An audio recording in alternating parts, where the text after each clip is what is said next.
जय श्री श्याम। आज हम सुनेंगे दशहरे की कथा।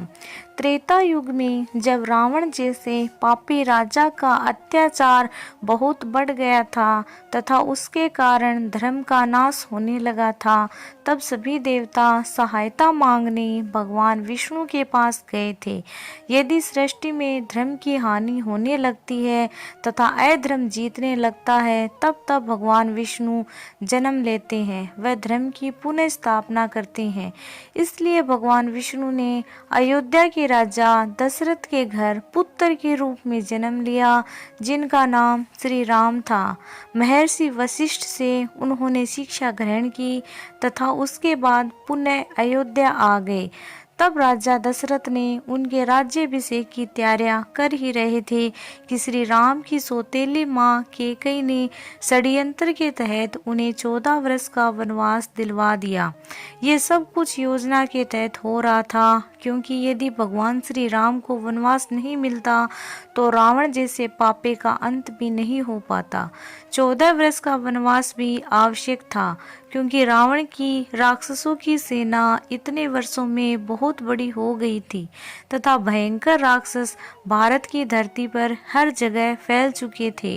रावण का साम्राज्य समुद्र के उस पार लंका में था, लेकिन इधर भारत की भूमि पर भी उसके राक्षस रहा करते थे। इसलिए 13 वर्षों तक श्री राम ने अपने छोटे भाई लक्ष्मण सहित एक एक करके इस ओर के सभी राक्षसों का वध कर दिया। वनवास के अंतिम वर्ष में भगवान की माया से एक ऐसी घटना घटी जिसने सीधा रावण को चुनौती दे डाली। रावण की बहन शूर्पणखा की नाक लक्ष्मण के द्वारा काट दी गई। ये बात जब रावण तक पहुंची तो वह उनसे सीधे युद्ध की बजाय धोखे से श्री राम की पत्नी सीता का हरण कर लंका ले आया। अब ये श्री राम को सीधी चुनौती थी। उन्होंने किष्किंधा के राजा बलि का वध करके उनके छोटे भाई सुग्रीव को वहां का राजा नियुक्त किया। अब सुग्रीव की सेना के साथ श्री राम ने लंका पर चढ़ाई शुरू कर दी। इसके लिए भारत की भूमि से लेकर लंका तक समुद्र पर 100 योजन लंबे सेतु का निर्माण किया गया, जो राम सेतु कहलाया। इस सेतु के द्वारा श्री राम सहित पूरी सेना लंका पहुंच गई। फिर भीषण युद्ध शुरू हुआ, जिसमें एक एक करके रावण के सभी पराक्रमी योद्धा, भाई बंधु, पुत्र आदि मारे गए।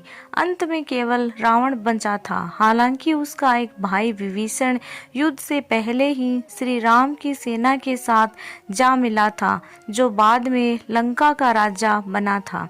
दशहरे से पहले तक जब रावण के सभी योद्धा मारे गए, तब रावण ने स्वयं युद्ध भूमि में जाने के लिए निर्णय किया।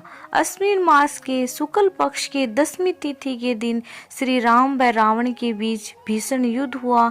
इस युद्ध में श्री राम ने एक एक करके रावण के सभी 10 मस्तक काट डाले, जो कि बुराई के प्रतीक थे।